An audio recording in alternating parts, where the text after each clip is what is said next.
Hi guys और मेरे प्यारे बच्चों, मैं राहुल चौधरी एक बार आपका फिर से अपने चैनल में स्वागत और अभिनंदन करता हूँ। तो बच्चों, आज हम चौथे डे में हैं। तो चौथे डे में भी हम ऐसे दो चैप्टर के बारे में बात करेंगे जो सबसे ज्यादा इंपॉर्टेंट होंगे, और साथ ही साथ जो सबसे इसके इंपॉर्टेंट क्वेश्चन होंगे जो हमारे आगामी एग्जाम में आ सकते हैं, हम उसके बारे में बात करेंगे। इसके हम शॉर्ट ट्रिक के बारे में बात करेंगे। तो चलिए स्टार्ट करते हैं। तो जो आज हम बात करेंगे परसेंटेज के बारे में बात करेंगे कि ये परसेंटेज है क्या, ठीक है, और परसेंटेज के जो सवाल है हम उसको कैसे हल करेंगे।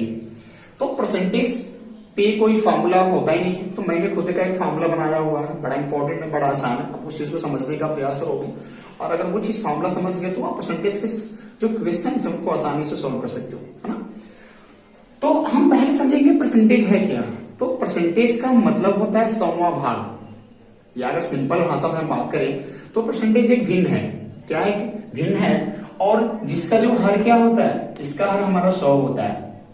परसेंटेज क्या हमारा भिन्न है और इसका हर क्या होता है हमारा, आपको मालूम है कि हमारा भिन्न क्या होता है, अंश बटे हर से भिन्न बना होता है। तो इसका हर क्या हमारा 100 होता है, ये बिल्कुल रखोगे। और जिसका हर है, जो इसका हर है वो प्रतिशत की दर कहलाता है। मैंने फॉर्मूला बनाया परसेंटेज का, हम पहले उसके बारे में बात करेंगे, और वो बड़ा आसान है, जल्दी भूलता नहीं है। और साथ ही साथ उसके आधार पे ही हम जितने क्वेश्चन है हमारे आने वाले एग्जाम में हम उसको हल करने का प्रयास करेंगे। तो फॉर्मूला क्या है? फॉर्मूला हमारा S बराबर मेन पावर ऑफ हिंदुस्तान। आपको बस याद क्या करना है कि मेन पावर ऑफ हिंदुस्तान बड़ा इंपॉर्टेंट चीज है ये, आप इस फॉर्मूले से आसानी से कर सकते हो। तो यहाँ पे क्या होगा, बनेगा हमारा फॉर्मूला S बराबर मेन मतलब M मानेंगे, P पावर मतलब P मानेंगे, ऑफ मतलब बटे मानेंगे, और हिंदुस्तान मतलब S मानेंगे। बस आपको दिमाग में क्या रखना कि S बराबर M गुणे P बराबर बटे H, ठीक है ना। चलिए देखिए, तो बच्चों यहाँ पे S क्या होगा, यहाँ पे हम मानेंगे S को स्मॉल अमाउंट, यानी कि छोटा राशि। आप मेरी बातों को बिल्कुल समझेंगे, और इसी पे मैं आपको कुछ एग्जाम्पल भी बताऊंगा एक या दो, फिर हम अपने सवाल पे हल करेंगे। और यहाँ पे M क्या होगा, M होगा हमारा बिग अमाउंट, बिग अमाउंट हो गया। और P क्या हो गया हमारा, परसेंटेज हो गया, क्या हो गया, परसेंटेज हो गया। और हमारा S क्या हो गया, 100। तो बच्चों ये आपको दिमाग में रखनी है, बड़ा इंपॉर्टेंट चीज है। S बराबर हमारा स्मॉल अमाउंट होगा, M बराबर बिग अमाउंट होगा, P बराबर परसेंटेज होगा, S बराबर 100 होगा, ठीक है। ये हमारे फॉर्मूला है। तो ये चीज हमारे पास क्या है, कुछ चार चीजें हैं, छोटा राशि, बड़ा राशि, परसेंटेज और 100।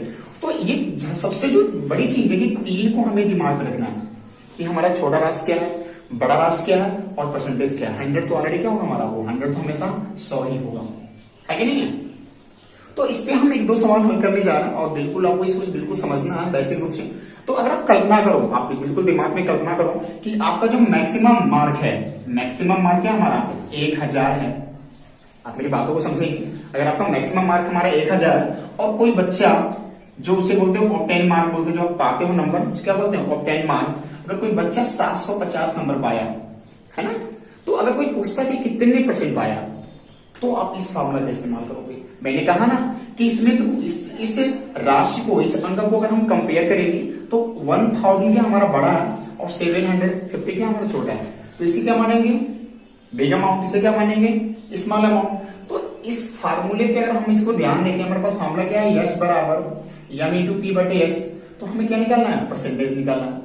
तो यहाँ पे क्रॉस मल्टीप्लाई करके अगर हमने P लिखा तो क्या होगा, हमारे P की वैल्यू क्या होगी, होगा SS बटे M के सामने बिल्कुल है। तो अगर हम P निकालेंगे तो हमारा S क्या है, हमारा अमाउंट 750 पूरा 100 का हमारा 100 हो गया। M क्या हमारा 1000। तो एक से एक काटा हमने, एक से काटा, एक से काटा, तो क्या हो गया हमारा 75%। तो बच्चों अब परसेंटेज में दिमाग क्या रखना है कि ये तीन चीजें हमारे लिए बड़ा इंपॉर्टेंट है। पहला S, दूसरा M और तीसरा P। तो इसमें से ये क्वेश्चन आते कैसे हैं, यानी कि कभी कभी हमको स्मॉल अमाउंट दे देगा, अब बिग दे देगा, तो हमें क्या निकालना पड़ता है, परसेंटेज। या कभी कभी परसेंटेज दे देगा, कभी कभी क्या होता है कि परसेंटेज दे देगा और बिग अमाउंट दे देगा, तो हमें क्या निकालना पड़ता है, स्मॉल अमाउंट। और कभी कभी परसेंटेज देगा और स्मॉल अमाउंट दे देगा, और हमें क्या निकालना पड़ता है, बिग अमाउंट। जैसे कभी प्रश्न ऐसे भी आता, मेरी बात को समझेंगे, ठीक है। इसके बाद हम सवाल को हल करेंगे कि ऐसे भी कभी कभी दिमाग में आता है, जनरल चीजें हमको समझना बस। कभी कभी दिमाग में क्या आता है कि कभी कोई बच्चा हमसे बोलता है कि सर हमारा हमने 65% नंबर पाया, हमारा क्या हो गया, ये परसेंटेज हो गया। और जो हमारा मैक्सिमम पूर्णांक है, जो हमारा मैक्सिमम मार्क है वो क्या हमारा 1200 है। तो हमने कितना नंबर पाया, है कि नहीं है? ये ऐसे पूछे कि अगर हमने 65% पाया तो हमने 700 कुछ नंबर पाया तो हमारा पूर्णांक कितना था। तो मैंने कहा ना कि दो चीजें पूछेगा, दो चीजें हमारे पास होगा, तीसरे की हमें वैल्यू फाइंड करनी पड़ती है। तो यहाँ पे क्या बोला कि पूर्णांक हमारा कितना 1200 और कितना परसेंटेज है 65, तो कितना नंबर मैंने पाया। तो सेम वही करना है, यहाँ क्या निकलना है स्मॉल अमाउंट यानी कि यस का मान निकालना है। तो ऑलरेडी इसके फॉर्मेट में तो लिखेंगे यस बराबर एम कितना है 1200, पी के हमारा 65/100। दोस्तों कट गया, 12 गुणे 65, और अगर हम 12 में 65 का गुणा करेंगे, हम 12 में 65 का गुणा करेंगे तो 5 10 0 हासिल ले, 5 कम 5 6, 6 2 12 2 हासिल ले, 6 कम 6 6 7, तो 0 6 2 8 780, क्या कहेंगे 780। आप मेरी बात समझोगे तो पहले ये चीज समझ लोगे कि पूर्णांक क्या होता है और ऑक्टेन मार्क क्या होता है। जो हमने नंबर पाया वो कहीं ना कहीं क्या होता है पूर्णांक से छोटा होता है या बराबर हो सकता है, लेकिन जो हम नंबर पाएंगे वो हमारा क्या स्मॉल अमाउंट होगा, और जो पूर्णांक था वो क्या होगा हमारा बिग अमाउंट। इतना तो आपके पास सेंस है कि जो मैक्सिमम मार्क है वो सबसे बड़ा होता है और जो नंबर पाते हैं वो छोटा होता है। तो ऐसे हर क्वेश्चन में क्या होगा, दो वैल्यू होगी, एक छोटा होगा और एक बड़ा होगा। आपको वही फाइंड करना है कि छोटा वैल्यू क्या है, बड़ा वैल्यू क्या है और परसेंटेज क्या है। इसके बाद इस फार्मूले से आप आसानी से इस क्वेश्चन को हल कर सकते हैं, है कि नहीं। तो चलिए हम क्या करेंगे, जो हमारे सबसे इंपॉर्टेंट क्वेश्चन है उसको हम हल करने का प्रयास करेंगे और इसी मेथड से। ये बड़ा आसान है क्योंकि जल्दी भूलता नहीं है। मैं आपको फिर से बोलूंगा कि परसेंटेज का कोई फार्मूला नहीं है, तो इस चीज को अगर हम दिमाग में रख लेंगे तो कंफ्यूजन बिल्कुल नहीं होगा, ठीक है ना। तो चलिए हम बात करते हैं, हम देखते हैं अगला क्वेश्चन। तो बच्चों जो हमारी पहले क्वेश्चन जो हम सॉल्व करने जा रहे हैं वो क्या बोल रहा है कि यदि ए का वेतन बी से 25% अधिक है, बी का वेतन ए से कितने प्रतिशत क्या होगा कम होगा, है कि नहीं। बिल्कुल आप मेरी बातों को समझने का फिर से प्रयास करेंगे। क्या बोला कि यदि ए का वेतन बी से क्या है 25% अधिक है और बी का वेतन ए से तो क्या होगा कितने परसेंट कम होगा। तो इसको हम इसको हल करेंगे, तो देखिए मेरी बात ना समझे। तो यहां क्या करेंगे, हम देखेंगे माना, ठीक है आप मेरी बात समझोगे। यहां देखो करेंगे यदि ए का वेतन बी से क्या है 25% अधिक है, माना कि बी का वेतन क्या है 100 रुपए है। आप बस मानोगे, ऐसा होता नहीं है। कितने रुपए 100 रुपए। तो ए का वेतन कितना होगा, तो ए का वेतन क्या होगा। अब साफ साफ बोल रहा है कि क्या है हमारा 25% अधिक है, तो क्या होगा हमारा 100 और प्लस 100 का 25%। मेरी बात समझना। तो कह रहा है कि 100 का 25%, तो हम वही लगाएंगे फॉर्मूला। यहाँ पे 100 क्या होगा हमारा मैक्सिमम मार्क होगा, मैक्सिमम अमाउंट होगा, सबसे बड़ी राशि होगी। और जब परसेंटेज निकालेंगे तो क्या होगा कहीं ना कहीं कमी आएगी। तो यस जे निकालेंगे तो क्या होगा हमारा क्या होगा एमपी इंटू यस बटे 100। तो यस क्या होगा हमारा एम कितनी है 100, पी कितनी है 25 बटे क्या होगा हमारा यस कितनी है हमारा 100 हो गया। 100 से कटेगा क्या हमारा 25 आ गया, क्या आ गया 25, यानी क्या आ गया 100 प्लस 25 यानी कि 125। आप मेरी बातों को समझने का प्रयास करोगे। अब यहाँ पे क्या होगा हमारा कि बी का वेतन क्या होगा हमारा 100 रुपए हो गए और ए का वेतन क्या होगा हमारा 125 रुपए। तो यहाँ साफ साफ बोल रहा है कि बी का वेतन ए से कितने प्रतिशत कम है, बी का वेतन ए से कितने प्रतिशत कम है। तो यहाँ पे जब कमी निकालेंगे किसकी वेतनों में बी माइनस ए माइनस बी से, तो क्या हो गया हमारा 125 माइनस 100 क्या आ गया, कमी कितना हमारा 25 रुपए का। अब कह रहा है कि कितने प्रतिशत कम है, अब कह रहा है कितने प्रतिशत कम है, ठीक है ना। तो अब यहां मेरी बात समझोगे। अब क्या पूछा परसेंटेज पूछ रहा है, क्या पूछा परसेंटेज, लेकिन कह रहा है कि बी के वेतन से, तो बी का वेतन कितना हमारा है 100 रुपए। आप मेरी बात समझोगे, ये हमारी कमी आ गई, तो कमी क्या हो गई छोटा हो गया। और हमारी कह रहे हैं बी का वेतन, जो बी का वेतन है उससे ए के वेतन से कितने कम है। तो हमारा तब आपने साफ साफ देखा कि हमारे क्या हो गए 25 रुपए और क्या होगा हमारा 100 रुपए। 25 छोटा होगा और 100 क्या होगा हमारा बड़ा होगा। तो जब हम फॉर्मूला लगाएंगे यस बराबर एम पी बटे एस, हमें निकालना क्या परसेंटेज, तो एम तो पी हमारा क्या हो गया एस एस बटे एम रखे मान। तो पी हमारा क्या हो गया यस हमारा क्या हो गया स्मॉल अमाउंट 25 हो गया गुणे यस का हो गया हमारा 100 और 100 बटे हमारा चलिए, ठीक है। और यहां पे मेरी बात समझिए, कह रहे कि बी का वेतन ए से कितने प्रतिशत कम है। तो यहां ध्यान रखोगे कि हम क्या करेंगे, यहाँ कह रहा है कि ए के वेतन से, तो ए का वेतन हमारा कितना है 125 रुपए। यहाँ क्या रखेंगे हम लोग 125 काटिए, 25 से कम 25, अब 25 25 125। तो पी क्या होगा हमारा 100 बटे 5। तो पी क्या होगा हमारा 20 बचे 100, 20%। यहां आप कंफ्यूज पड़ेंगे कि हमने यहाँ पे ए क्यों रखा। यहाँ पे साफ साफ बोला कि बी का वेतन ए से तो हम ए को आधार मान के करेंगे। ए से कितने क्या है प्रतिशत कम है, तो कितना होगा बच्चों 20% है कि नहीं। बड़ा आसान क्वेश्चन है, बस फार्मूलों को बिल्कुल दिमाग में रखोगे और अपने बिल्कुल ये चीज पहले क्लियर करने का प्रयास करोगे। स्मॉल अमाउंट क्या होगा और बिग अमाउंट क्या होगा, और ऑलरेडी आपको सारी चीजें क्लियर होता जाएगा। ठीक है, तो देखते हैं नेक्स्ट क्वेश्चन। तो बच्चों सेकेंड क्वेश्चन क्या बोल रहा है कि यदि चीनी का मूल्य 15 रुपए प्रति किलोग्राम है, पहले चीनी के मूल्य में 20% की वृद्धि की जाती है और फिर 20% घटा दी जाती है, तो चीनी के मूल्य में कितने प्रतिशत क्या हुआ कि कमी या वृद्धि हुआ। आप प्रश्न को बिल्कुल सिंपल भाषा में समझने का प्रयास करिए। कह रहे कि चीनी है जिसका दाम क्या हमारा 15 रुपए है, तो इस 15 रुपए हमने क्या किया पहले 20 रुपए की वृद्धि किया, तो जो नया मूल्य आया उसमें हमने क्या किया 20% की कटौती की। ठीक है, तो कटौती करने के बाद जो नया मूल्य आ रहा है तो वो मूल्य क्या हो रहा है कि वृद्धि हो रही है या कमी हो रही है, यानी कि जो पहले का मूल्य था उससे क्या हो रही है अधिक है या कम है। तो अगर अधिक है या कम है तो कितने परसेंट क्या है अधिक है या कम है। ठीक है, तो पहले हम कंपेयर जो हमारी नया मूल्य बनेगा उसको हम कंपेयर करेंगे और कंपेयर करने के बाद ये चीज फाइंड करेंगे कि वो कमी हो रही है या वृद्धि हो रही है। तो उसके बाद निकालेंगे हम परसेंटेज की कितने परसेंट की क्या हो रही है कमी हो रही है या वृद्धि हो रही है। तो इसका हम सोल्यूशन हल करेंगे, सोल्यूशन निकालेंगे। तो हमने यहाँ साफ साफ देखा कि चीनी का मूल्य कितना हमारा 15 रुपए है, तो लिखेंगे चीनी का वर्तमान मूल्य कितना है 15 रुपए है कि नहीं है। अब लिखेंगे 20% की वृद्धि के बाद, यहां वृद्धि तो हो रही है, तो 20% वृद्धि के बाद चीनी का मूल्य। ठीक है, तो यहां चीज ध्यान रखेंगे, तो पहले हमारा कितना था 15 रुपए, अब कितना हो रहा है इसी 15 रुपए पे क्या हो रही है हमारी 20% की वृद्धि हो रही है, तो 15 का 20% है कि नहीं। तो वृद्धि को दिखाकर हम उसको जोड़ेंगे, वृद्धि को जोड़ देंगे वर्तमान मूल्य में, तो हमारा 15 प्लस 15 गुणे 20/100, तो 20 से कम 20/100 या क्या हमारा 15 प्लस 15/5। तो इसको जब हम हल करेंगे तो क्या आ गया 5 से कम 5, 5 नहीं 15, तो 15 क्या हमारा 18 रुपए हो गया। तो जब हमने 20% बढ़ाया तो कितना रुपए हो गया 18 रुपए, फिर 20% बढ़ाने के बाद कितना बना गया 18 रुपए। ठीक है, पहले क्या था 15 रुपए हो गया 18। ठीक है, अब लिखेंगे अब क्या हो रहा है कमी हो रहा है, तो लिखेंगे यहां पे कि 20% की कमी के बाद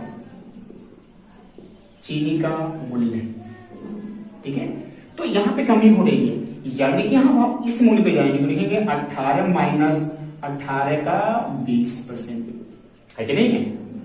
18 माइनस क्या होगा 18 का 20%, तो ये हो जाएगा 18 माइनस 18 गुणे 20/100, काटेंगे 20 से कम 20, 20 बचे 100, तो क्या 18 माइनस क्या हो गया 18/5।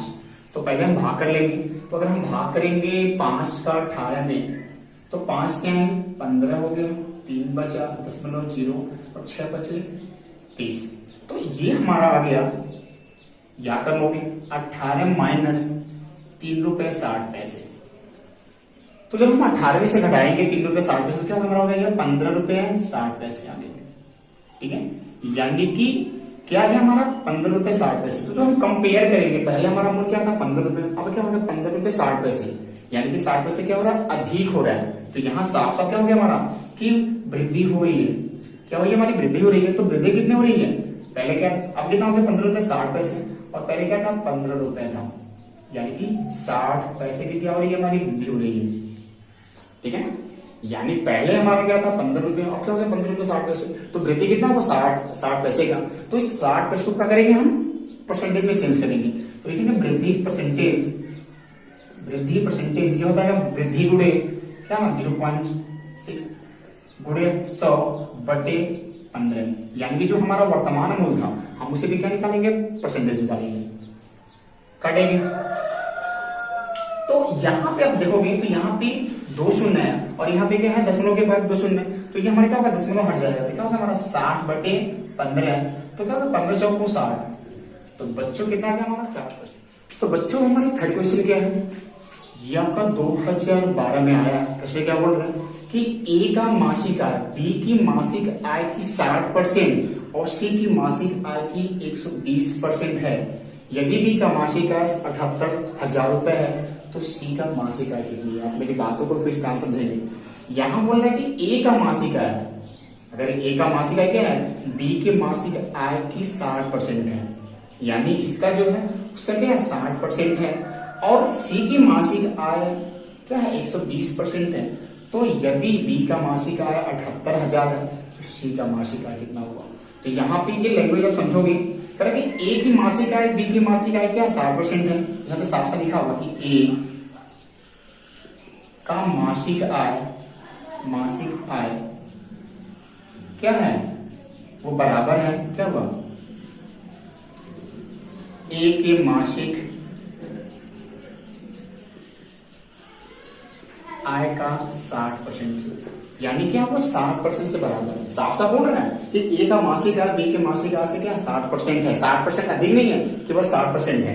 तो यहाँ पे साफ साफ लिखा हुआ है, यहाँ पे आपका साफ साफ लिखा हुआ क्या है ये क्या है हमारा बी के 60% से अधिक है। जब समझ लोगे यहाँ पे कह रहा है कि ए का मासिक आय बी के मासिक आय से क्या परसेंट 60% है, तो बी का जो मासिक आय है तो वो 60% है किसके, ए के मासिक आय के क्या ये बराबर है। तो यहाँ पे साफ साफ दिया हुआ कि बी का मासिक आय क्या दिया हुआ मैं 78,000, तो लिखेंगे 78,000 का 60% है कि नहीं है। तो क्या करेंगे जब इसका परसेंटेज निकालने का करेंगे तो 78,000 गुणे 60/100, 200 से क्या होगा हमारा 200 कटेगा, ये हमारा क्या आ गया, क्या 780 गुणे 60 हो गया। और जब इसको हम गुणा करेंगे तो क्या हो गया हमारा, पहले हम डबल जीरो बढ़ा लेंगे और क्या करेंगे 8 छके 48 को 8 हासिल 4, 7 छके 42 और 4 46, यानी 46,800। यानी हमने क्या देखा कि हमारे क्या होगा ये ए का मासिक आय आ गया। ठीक है, यहाँ पे साफ साफ बोल रहे हैं क्या हमारा ए का मासिक आय। अब क्या बोल रहा है कि वही बोल रहा है ए के मासिक आय का क्या है, जो सी का मासिक आय वो 120% अधिक है। तो जब लिखेंगे हम सी का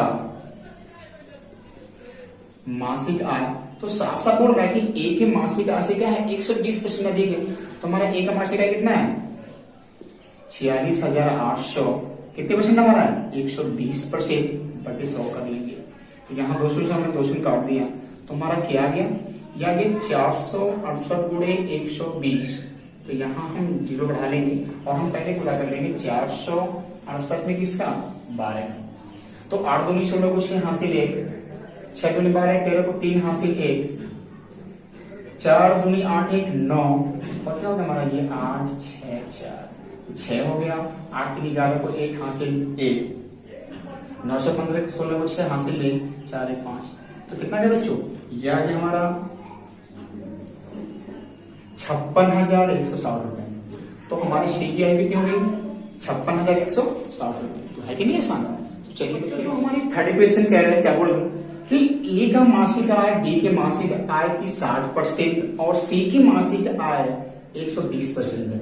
तो ए से कनेक्शन है, यदि बी का मासिक आय 78,000 रुपए है तो सी का मासिक आय कितनी होगी। आप मेरी बात समझोगे, यहाँ साफ साफ बोल रहा है कि ए की मासिक आय क्या है बी की मासिक आय की 60% है, यानी कि ए की मासिक आय क्या है बराबर बी की आय के 60% के बराबर है, लेकिन सी की आय क्या है 120 है, यानी जो सी की आय है वो 120 की आय क्या है 120% है।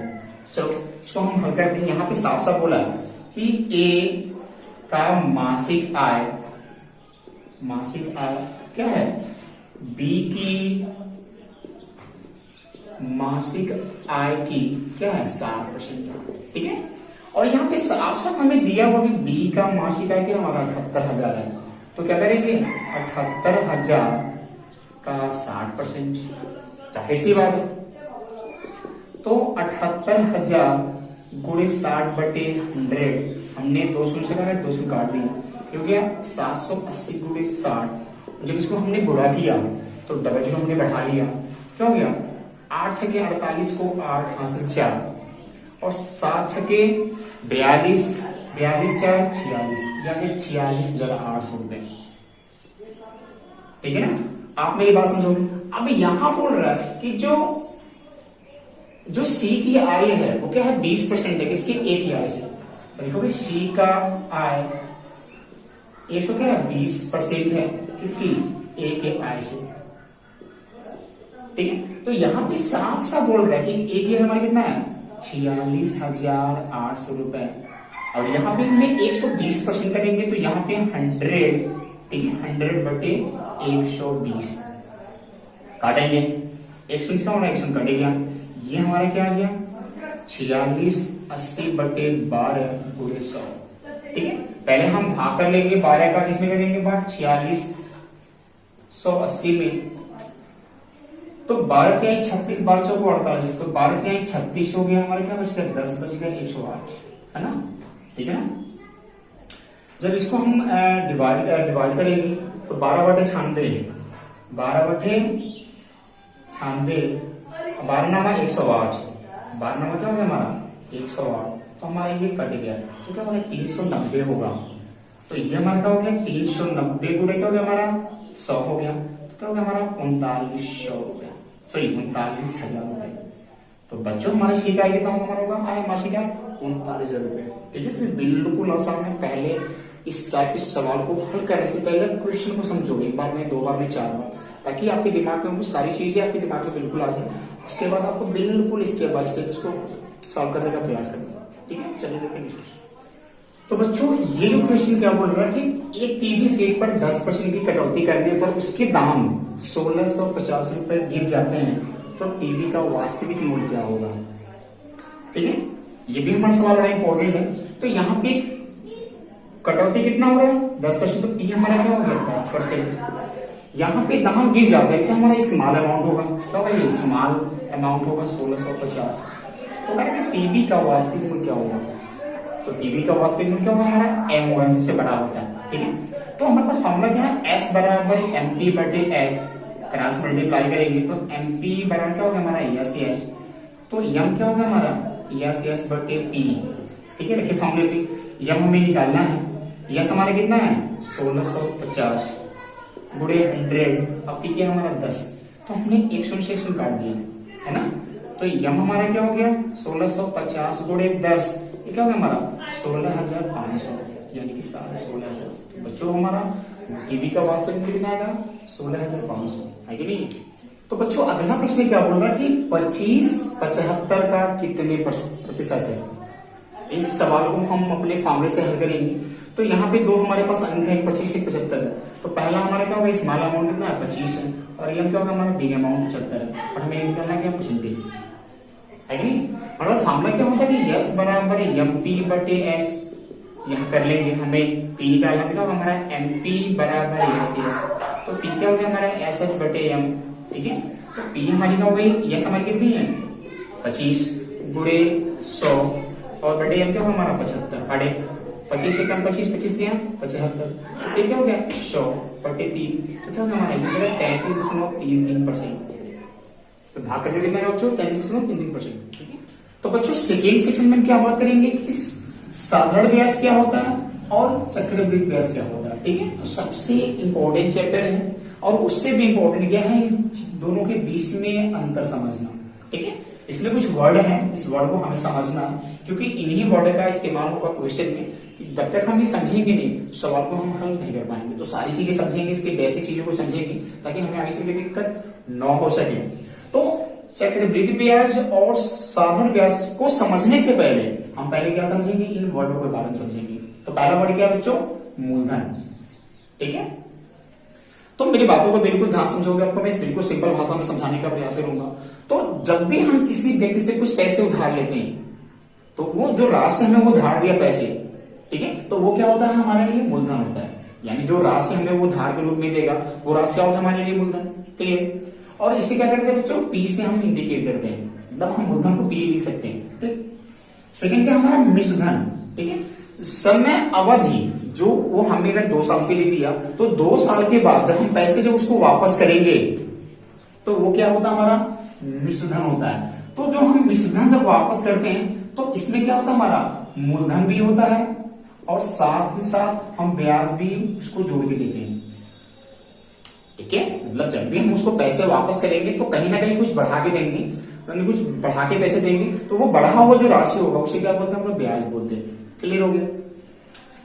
दर क्या होता है, तो जब भी हमें वो पैसे उधार देगा तो कुछ ना कुछ उसको फायदा चाहिए। भाई बिना तो फायदा के उधार हमें देगा नहीं, तो उस फायदे के लिए हमें वो रेट लेता है, मतलब रेट, एक रेट निश्चित करता है कि 4% दूंगा आपसे, मैं आपको 6% दूंगा, मैं आपको 8% दूंगा। तो जो दर है, जो रेट हम, वो हमें उससे मूलधन पे रेट लेता है, तो वो उसी को क्या बोलते हैं हम लोग, ब्याज की दर बोलते हैं। कि वो तो हमसे कितना दर ले रहा है, 4% ले रहा है कि 2% ले रहा है कि 3% ले रहा है। ठीक है। समय तो आप जानते हो कि जितने वो समय के लिए देगा तो उसे क्या बोलते हैं, वो जो टाइम पीरियड है, जो समय अवधि है, उसे क्या बोलते हैं हम लोग, समय बोलते हैं। ठीक है। तो समझोगे कि जो मिश्र धन है उसे हम ए लिख सकते हैं, यानी कि ए से इंडिकेट करते हैं, दर को हम आर से करते हैं, रेट होता है, पी मतलब प्रिंसिपल, ए मतलब अमाउंट, आर मतलब रेट, और ए मतलब टाइम होता है, मतलब वहां पे यहाँ पे टाइम होगा। मैंने भी कहा भी है कि जो मिश्रधन होगा उसमें क्या होता है, हमारा ब्याज, मूलधन प्लस ब्याज क्या होता है, जुड़ा होता है। तो अब इसके बाद हम बात करेंगे कि मिश्रधन, सॉरी, चक्रवृद्धि ब्याज और मूल साधारण ब्याज में अंतर क्या होता है। यानी कि हमने अगर किसी से पैसे उधार लिया तो निश्चित दर हमारे क्या होगा, निश्चित होगा, समय भी क्या होगी हमारे, निश्चित होगी। तो उस समय अवधि के बाद हम उसको पैसे वापस करेंगे, तो जब पैसे वापस करेंगे तो मूलधन के साथ साथ हमें कुछ एक्स्ट्रा पैसे भी देना पड़ता है। तो जो एक्स्ट्रा पैसे से क्या बोलेंगे हम, साधारण ब्याज बोलेंगे। क्या बोलेंगे, साधारण ब्याज। लेकिन चक्रवृद्धि ब्याज क्या होता है कि जब निश्चित समय के बाद, यानी कि समय खत्म होने के बाद मूलधन के साथ साथ साधारण ब्याज पे भी जब हम ब्याज निकालते हैं, जब हम मूलधन के साथ साथ साधारण ब्याज पे भी ब्याज देते हैं, तो उसे क्या बोलते हैं हम लोग, चक्रवृद्धि ब्याज बोलते हैं। एक बार मेरी बातों को फिर से समझने का प्रयास करेंगे कि समय अवधि के बाद, समय समाप्त होने के बाद हम मूलधन के साथ साथ जो साधारण ब्याज है उस पर भी जब ब्याज देंगे, जब उस पर भी ब्याज की गणना करेंगे, तो वो हमारी क्या होगा, वो हमारा चक्रवृद्धि ब्याज होता है। ठीक है। तो इसी के रिलेटेड हम सारे क्वेश्चन को सॉल्व करेंगे, बड़ा इंपॉर्टेंट है। तो हम समझेंगे कि जो साधारण ब्याज की गणना कैसे करेंगे। यह हमारा इसका फॉर्मूला होता है, मूलधन गुणे दर गुणे समय बटे 100। पहले मूलधन होगा, दर होगा, समय होगा, फिर क्या करेंगे हम 100 से भाग करेंगे। ये क्या हमारा, ये हमारा है साधारण ब्याज। लेकिन चक्रवृद्धि ब्याज क्या होता है, मूलधन पुस्तक में 1 प्लस दर बटे 100 पे पावर एन, पावर एन मतलब पावर समय, ये हमारा पावर है उसके घात है समय। यहां बिल्कुल ध्यान रखोगे कि 1 प्लस दर बटे 100 है, यानी 100 क्या है, सब पे नहीं है, केवल दर के नीचे है। क्लियर। तो इसको अगर हम अंकगणितीय रूप में लिखेंगे तो क्या लिखेंगे, ये होता है ऐसे, ए बराबर, ये हमारा होता है ए बराबर पी कोष्टक में 1 प्लस आर बटे 100 टू पावर एन। यहाँ पे आप ब्याज नहीं लिखोगे, यहाँ पे क्या लिखोगे, आप लिखोगे मिश्रधन लिखोगे। क्या लिखोगे, मिश्रधन। ठीक है। तो यहाँ पे जब हमारा ब्याज आएगा तो ब्याज क्या होगा हमारा, यहाँ जब हमारी ब्याज निकालेंगे तो क्या होगा हमारा, ये होगा ए माइनस पी। यानी कि मैंने अभी जैसे कहा कि जब हमारी ब्याज को निकालेंगे तो ब्याज हमारी क्या हो गया, मिश्रधन जो हमने दिया, और माइनस मूलधन जो हमने उससे पैसे वापस लिया, पैसे जो हमने लिया। तो इसके जो अंतर है उसे क्या बोलते हैं, ब्याज। ठीक है। लेकिन यहां भी समझना जरूरी है, आप ये समझ लोगे, ये हमारा क्या निकालेंगे, मिश्रधन निकालेंगे तो क्या होगा, मूलधन पुस्तक में 1 प्लस दर बटे 100 पे पावर समय। तो इसे अगर हम लिखेंगे अंकगणितीय रूप में तो क्या होगा, ए बराबर पी पुस्तक में 1 प्लस आर बटे 100 to the power N. Clear. तो कभी कभी प्रश्न ऐसे भी आते हैं, छमाही भी आते हैं, कभी कभी हमारी तिमाही भी आते हैं। तो अगर छमाही पे आते हैं, अगर बोलता है कि जो छमाही पे ब्याज सम्मिलित है, तो वहां क्या करेंगे, जो हमारे रेट है उसको हम आधा कर देंगे। अभी हम इस टाइप के सवाल को हल करना सीखेंगे, हम अपने रेट को आधा कर देंगे और जो समय है उसको दोगुना कर देंगे। क्योंकि छमाही मतलब कि साल भर में कितने छमाही होते हैं, 2। तो दर को 2 से भाग करेंगे और समय को 2 से गुणा करेंगे। ये बिल्कुल दिमाग में हो। अगर हमारा जो ब्याज दर हो क्या हो, तिमाही हो। तिमाही मतलब क्या होता है, साल भर में 4 तिमाही होते हैं। इसका मतलब क्या बोलते हैं, जो दर है उसको 4 से भाग करेंगे और जो समय है उसको 4 से गुणा करेंगे। ठीक है। जो बड़ा आसान चीज है, बिल्कुल समझने का प्रयास करोगे, बिल्कुल क्लियर है। तो हम इसके बाद क्वेश्चन को हल करने जा रहे हैं। तो चलिए देखते हैं, शुरू करते हैं। इसमें बहुत सारे ट्रिक वाले भी बताएंगे और जो ट्रिक नहीं होता है उसमें सिंपल मेथड ही आप लगा सकते हैं। देखिए क्वेश्चन इस तरह से भी पूछता है, यदि किसी शहर की जनसंख्या 4% प्रति वर्ष की दर से बढ़ रही हो, ठीक है, किसी शहर की जनसंख्या वो 4% से प्रति वर्ष बढ़ रही हो तथा लोगों की वर्तमान जनसंख्या दिया गया है, तो 3 वर्ष बाद, यहीं पे देखिए क्वेश्चन मिलता है। ठीक है। 3 वर्ष बाद कभी पूछता है, कभी 3 वर्ष पहले पूछता है। तो हम दोनों क्वेश्चन आपको बताएंगे, एक 3 वर्ष बाद, एक 3 वर्ष पहले। इन दोनों में कोई भी क्वेश्चन फंसेगा तो आप आसानी से कर लीजिएगा। देखिए क्या करेंगे, तो इस कंडीशन में आपको जो जनसंख्या निकालना होगा, तो जनसंख्या 3 वर्ष बाद के लिए हम बता रहे हैं, 3 वर्ष बाद के लिए जनसंख्या जो निकालेंगे, तो हमारा जो वर्तमान जनसंख्या दिया गया है वो है 15,625। अब इसका हमें क्या निकालना पड़ेगा, 3 वर्ष बाद। तो 3 वर्ष के लिए हम लेंगे 1 प्लस आर होता है, आर हमारा दिया है 4% की दर से बढ़ रहा है, बटे 100 की पावर 3 वर्ष बाद के लिए। ठीक है, मैंने ये लगा दिया। अब इसको बस हल कर देना है, आ जाएगा 15,625 गुणे ये हो जाएगा 104/100, मतलब इसको डिवाइड करेंगे तो आ जाएगा 26/25। अब इसको 3 बार गुणा करना है, तो यहाँ पे लिखेंगे 26 × 25 बटे 26 × 25। पावर 3 है तो हम इसको 3 बार गुणा कर लिए। अब इस 25 को हम इससे डिवाइड कर लेंगे और जो आएगा उसमें मल्टीप्लाई कर लेंगे, तो डायरेक्ट जो आंसर आ जाएगा वो आ जाएगा 17,576। ये आप कैलकुलेट कर लीजिएगा, कैलकुलेट करने में आप फास्ट होइएगा तभी जल्दी हो पाएगा। अब देखते हैं ऑप्शन में क्या सही है। अब ऑप्शन में आते हैं तो बी नंबर यहाँ पे देखिए सही दिख रहा है, तो इसको आप टिक कर लीजिएगा। अब आते हैं दूसरे क्वेश्चन में जो 3 वर्ष पूर्व के लिए पूछा गया है। तो देखिए कौन सा क्वेश्चन है वो, दूसरा क्वेश्चन है, यदि किसी शहर की जनसंख्या 4% प्रति वर्ष की दर से बढ़ रही हो, तो यहां पे लिखा है तथा समय जनसंख्या दिया गया है, मतलब इस समय जनसंख्या है 17,576। उस समय 3 वर्ष पूर्व जनसंख्या कितनी होगी। यहाँ पे वही क्वेश्चन आ गया, 3 वर्ष पूर्व कितनी होगी। तो चलिए इसमें ध्यान से समझिएगा, यहाँ पे इस समय तथा इस समय जनसंख्या ये दिया गया है।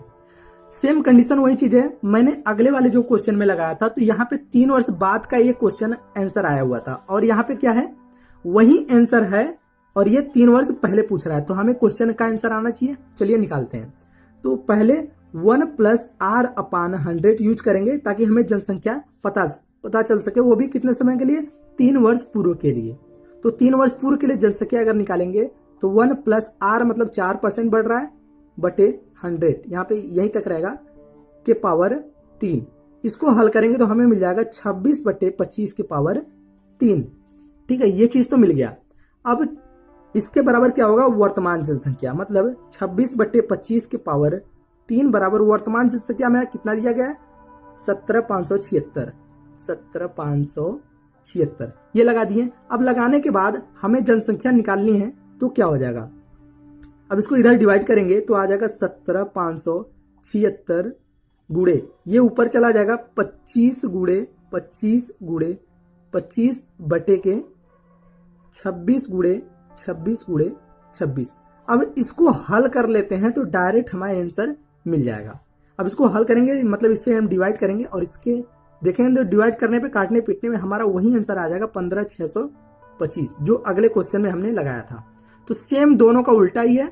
जैसे अगले क्वेश्चन में क्या था कि बाद पूछ रहा है और यहाँ पे क्या था, पहले पूछ रहा है, दोनों का मतलब 15,625 ही आएगा। ठीक है, यही क्वेश्चन दोनों में था। अगला क्वेश्चन देखिए, इसमें है कोई धन निश्चित दर से 8 वर्ष में 2 गुना हो जाता है, उसी दर से कितने समय में धन 3 गुना हो जाएगा। तो इसका जो ट्रिक आपको अपनाना पड़ेगा वो ट्रिक मैं आपको बता देता हूं। अगर इस टाइप से क्वेश्चन पूछ दे तब कैसे, कोई धन दिया रहेगा 8 वर्ष में या 5 वर्ष में, कितना भी वर्ष में रहेगा, वो 2 गुना हो 3 गुना हो कुछ भी हो जाए, उसी दर से, ध्यान दीजिएगा उसी दर से होना चाहिए। कितने समय में, अगर समय पूछेगा तो 3 गुना होगा 4 गुना होगा कुछ भी रहेगा, उसके स्थान पे चेंजेस रहेगा तो कैसे लगाएंगे। इसके लिए जो फार्मूला होगा वो फार्मूला लगाएंगे n2 - 1 बटे n1 - 1 इंटू T1। हमारा n1 n2 क्या है, हमारा ये जो गुना हो रहा है, तो n1 हमारा कितना है, 2 गुना हो रहा है, n2 हमारा 3 गुना हो रहा है, तो वही मान लिख लेते हैं। 3 - 1 बटे के 2 गुना हो रहा है -1 इंटू T1, मतलब कितने वर्ष में, 8 वर्ष में। अब इसको हम हल कर लेते हैं, तो 2 बटे के ये घटा देंगे 1 × 8, मतलब 8 दूनी के 16 वर्ष में। अब ऑप्शन में आते हैं, देखिए सी नंबर सही कर सकते हैं। अगला क्वेश्चन देखिए, 20 वर्ष में कितने प्रतिशत वार्षिक ब्याज की दर से कोई धन अपने धन से 2 गुना हो जाएगा। अब इस टाइप से कोई भी क्वेश्चन पूछ दे, कुछ भी, कि 5 वर्ष में, 8 वर्ष में, कोई भी वर्ष दे सकता है, कितने प्रतिशत वार्षिक ब्याज की दर से, मतलब दर आपको पूछेगा, प्रतिशत पूछ रहा है कितने दर से, ब्याज की दर से कोई धन अपने धन का चाहे 2 गुना हो, चाहे 3 गुना हो, चाहे कुछ भी हो, तो ये 2 चीजें देखना। अगर ये 2 चीजें अगर चेंजेस रहेगा तो आपको एक ही ट्रिक अपनाना पड़ेगा दर के लिए। R बराबर n-1 गुणे 100/t, ये फॉर्मूला आप अपना लीजिएगा, डायरेक्ट आंसर आ जाएगा। n हमारा क्या है, 2 गुना हो रहा है, तो 2-1 गुणे 100/t कितने वर्ष में दिया है, यहाँ पे 20 वर्ष में दिया है। तो हम यहाँ पे हल कर लेते हैं, ये हो जाएगा 1, तो लिख सकते हैं 20 पंजे के 100, 5% की दर से। ऑप्शन में आते हैं, डी नंबर टिक कर लीजिएगा। अगला क्वेश्चन, इस क्वेश्चन में क्या है, किसी धनराशि पर 4% वार्षिक ब्याज की दर से 2 वर्ष के साधारण तथा चक्रवृद्धि ब्याजों का अंतर, यहाँ पे 2 चीजें दिया है, एक साधारण ब्याज और चक्रवृद्धि ब्याज, इन दोनों का अंतर दिया है 8 वर्ष से, तो धनराशि क्या होगी। तो अंतर का जो फॉर्मूला आप अपनाएंगे, साधारण तथा चक्रवृद्धि ब्याज बराबर, तो अंतर बराबर होता है x, मतलब हमारा जो धनराशि होगा वो x R/100⁻²। ठीक है, ये फॉर्मूला आपको अपनाना पड़ेगा कब, जब साधारण तथा चक्रवृद्धि ब्याज का अंतर दिया रहेगा और धनराशि नहीं पता रहेगा और आपको दर पता रहेगा, तो उस कंडीशन में आप इसको निकाल सकते हैं। चलिए, हमें x की वैल्यू निकालना है, तो अंतर हमें दिया गया है 8, अंतर है 8 बराबर x, दर हमारा कितना दिया है 4% बटे के 100/2। अब इसको हल करते हैं, तो ये हो जाएगा 8 बराबर x, ये काट लेंगे तो आ जाएगा हमारा 1/25, 1/25 के पावर 2। अब इसको यहाँ पे गुणा करेंगे तो 8 गुणे 25 का स्क्वायर 625 बराबर x, या कह सकते हैं x की वैल्यू इसको गुणा करेंगे तो आ जाएगा आपका 5000। अब ऑप्शन में आते हैं, देखते हैं ऑप्शन में 5000 दिया गया है, 5, ये देखिए बी नंबर दिया गया है, टिक कर लीजिएगा। अगला क्वेश्चन, इसमें क्या है, यदि ब्याज प्रति वर्ष संयोजित होता है तो 800 का 5% वार्षिक ब्याज की दर से 2.5 वर्ष का चक्रवृद्धि ब्याज क्या होगा, कंपाउंड इंटरेस्ट क्या होगा। ठीक है, अब ये क्वेश्चन है, अब इसमें देखिए क्या है, 2.5 वर्ष। हम लोग क्या करते हैं, अभी तक कोई भी क्वेश्चन लगाते हैं तो 2 वर्ष, 3 वर्ष, 4 वर्ष के लिए आसानी से लगा सकते हैं। किससे, हम a बराबर पहले मिश्रधन निकालते हैं, a बराबर होता है P1 + R/100⁻t या n। इससे हम क्या करते हैं, पहले a निकालते हैं और a निकालने के बाद हम चक्रवृद्धि ब्याज आसानी से निकाल लेते हैं। लेकिन यहाँ पे 2.5 वर्ष दिया, तो उस कंडीशन में हम यहाँ पे 2.5 वर्ष तो रखेंगे, पावर 2.5 वर्ष कैसे निकालेंगे, तो उसके लिए बहुत सिंपल सा तरीका है, देखिए कैसे। तो इस पे हम वैल्यू लिखेंगे, सबसे पहले हम क्या निकालेंगे, मिश्रधन।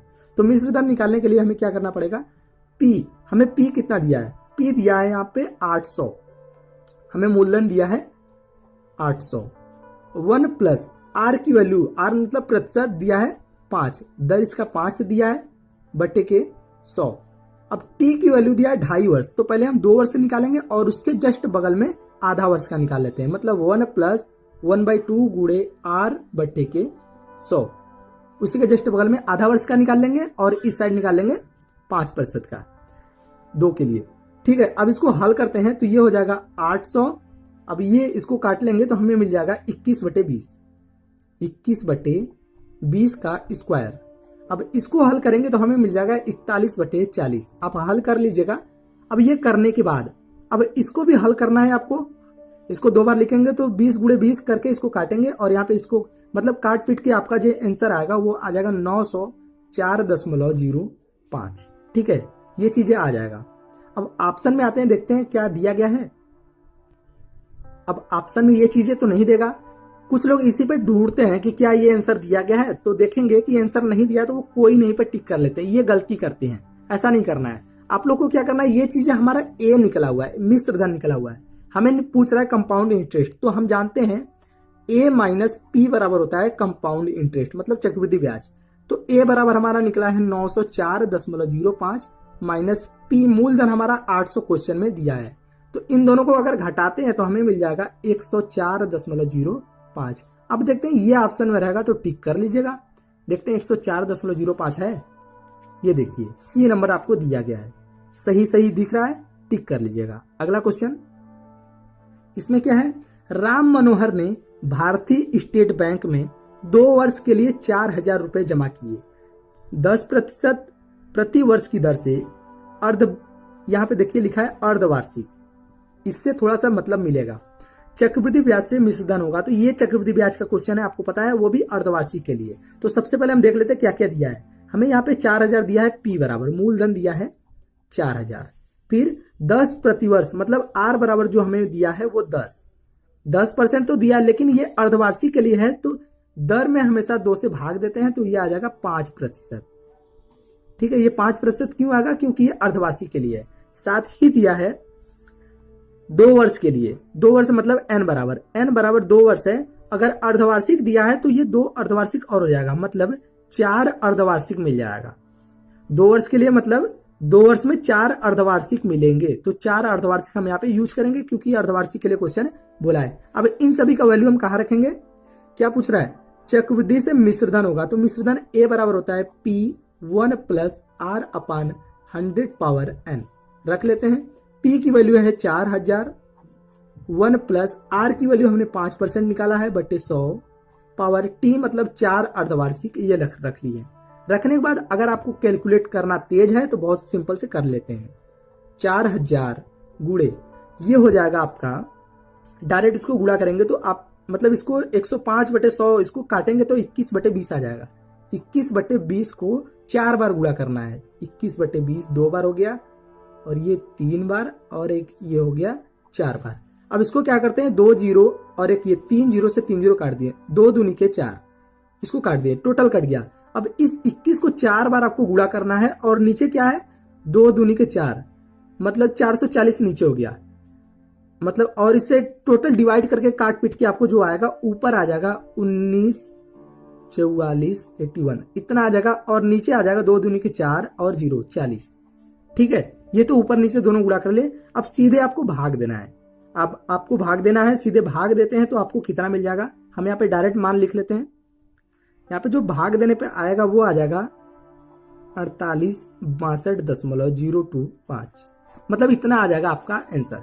अब देखते हैं आंसर कुछ दिया गया है इस तरह से कुछ, देखिए ये दिया गया डी नंबर पे, टिक कर सकते हैं। अगला क्वेश्चन, इसमें क्या है, यदि ब्याज छमाही हो, छमाही मतलब अर्धवार्षिक, जो मैंने अभी क्वेश्चन लगाया तो उसी तरह से है, तो 400 रुपए का, ठीक है, 10% वार्षिक ब्याज की दर से 1.5 वर्ष में मिश्रधन मिलेगा। तो मतलब मिश्रधन हमें पूछ रहा है।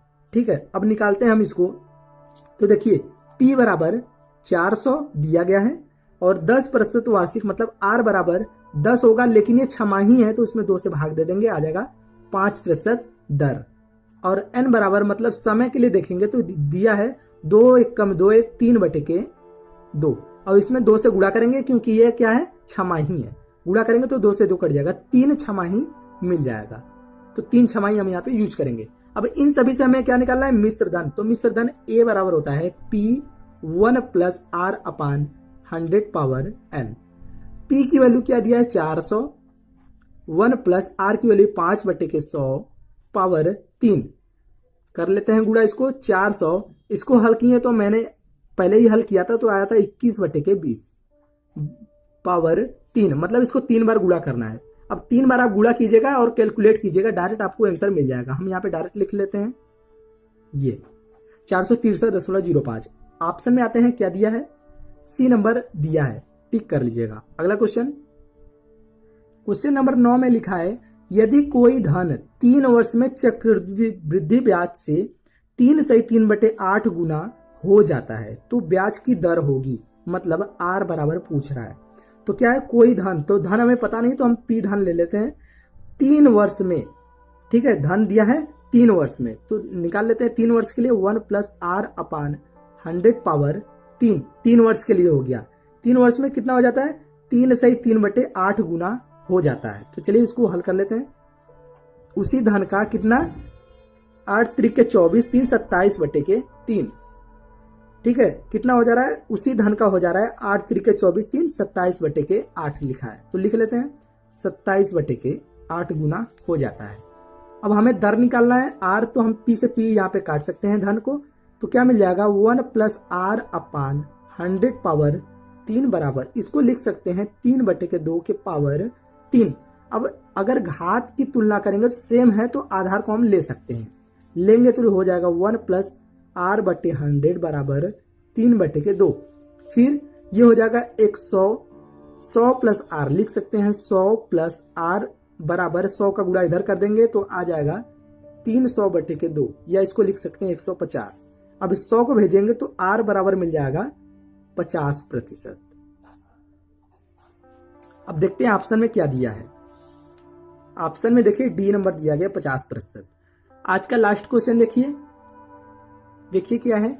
कोई धन साधारण ब्याज की दर से 4 वर्ष में 924 तथा 7 वर्ष में 1092 हो जाता है। ब्याज की दर इस टाइप से भी क्वेश्चन पूछते हैं अक्सर कि 4 वर्ष में इतना हो रहा है, 7 वर्ष में इतना हो रहा है, या 2 वर्ष में कुछ हो रहा है तो 5 वर्ष में कितना हो रहा है, ऐसे ऐसे भी पूछते हैं क्वेश्चन। तो इस तरह से अगर क्वेश्चन पूछते हैं तो इन दोनों वर्षों में पहले हम घटा लेंगे तो उसका हमें पता चल जाएगा ब्याज कितना है। 7 वर्ष में लिखा है 1092 और 4 वर्ष में इतना है, तो हम 7 वर्ष में से 4 वर्ष को घटाएंगे तो मिल जाएगा 3 वर्ष। तो 3 वर्ष में इसकी अमाउंट को घटा देंगे तो 1092 में से 924 को हम घटा देते हैं तो मिल जाएगा 168। मतलब 3 वर्ष में हमें मिल जाएगा 168 रुपया ब्याज। ये तो 3 वर्ष के मिला, लेकिन हम 1 वर्ष का अगर ब्याज निकालेंगे तो 1 वर्ष का ब्याज क्या हो जाएगा, ये 3 से हम डिवाइड कर देंगे। तो 3 से डिवाइड करेंगे इसमें तो हमें मिल जाएगा 168/3। तो 3 × 5 = 15 और 3 × 6 = 18। मतलब 1 वर्ष में 56 रुपया ब्याज मिलेगा। ठीक है, अब हम मूलधन निकाल लेते हैं इसका। तो मूलधन बराबर, मूलधन निकालेंगे तो 4 वर्ष के लिखा है, 4 वर्ष के लिए ब्याज दिया था क्वेश्चन में 924 रुपया। ठीक है, देखिए क्वेश्चन में ध्यान से, 4 वर्ष में 924 रुपया यहाँ पे लिखा गया है और हमने यहाँ पे 4 वर्ष के लिए कितना निकाला है, 4 वर्ष के लिए हमने यहाँ पे निकाला है 224। मतलब इन दोनों को जोड़ेंगे, 3 वर्ष ये है, 1 वर्ष ये है, इन दोनों को जोड़ते तो हमें मिल जाएगा 224। ये मिल जाएगा कितने वर्ष के लिए, 4 वर्ष के लिए। तो 4 वर्ष ये है और 4 वर्ष पहले क्वेश्चन में दिया है, तो इसको घटा लेते हैं 224। अब इसको घटाएंगे तो हमें क्या मिल जाएगा, हमें मिल जाएगा 700। मूलधन हमें पता चल गया P बराबर 700। जब P बराबर पता चल गया और T बराबर 4 वर्ष के लिए और R हमें दर अभी बताना है, तो हम फॉर्मूला लगाएंगे और यह सही मतलब ब्याज हमें कितना है, ब्याज भी हमें पता चल गया है। तो ब्याज हमारा जो दिया गया है वो है 224, ये जो निकला है 4 वर्ष के लिए 224। मतलब इतना चीजें हमें मिल गया है। अब इन सब चीजों से हमें इसका मान निकालना है। देखिए तो PRT/100 बराबर SI होता है। साधारण ब्याज के लिए फॉर्मूला लगाएंगे क्योंकि साधारण ब्याज के लिए सवाल है। तो P की वैल्यू हमें दिया है 700, R की वैल्यू नहीं पता है, T की वैल्यू हमें 4 वर्ष के लिए बट्टे के 100 बराबर SI हमें 224 दिया गया है ब्याज। ठीक है, 00 से 00 काट लेंगे। अब यहाँ पे बचा 7 चौके 28 और इसको डिवाइड कर देंगे नीचे, R की वैल्यू निकालना है तब। तो R बराबर 224/28। अब इसको हम डायरेक्ट डिवाइड कर लेते हैं तो हमें मिल जाएगा कितना, 8% ब्याज, सॉरी 8% इसका दर मिल जाएगा। अब ऑप्शन में आते हैं, देखते हैं सही कहीं दिया गया है 8%। देखिए C नंबर आपको दिया गया है, टिक कर लीजिएगा। यदि आपको ये वीडियो पसंद आया हो तो लाइक कीजिएगा और ज़्यादा से ज़्यादा इसे शेयर कीजिएगा ताकि आप लोग के समक्ष मैं और भी वीडियो पेश कर सकूं और आप जैसे गरीब बच्चों की हेल्प कर सकूं।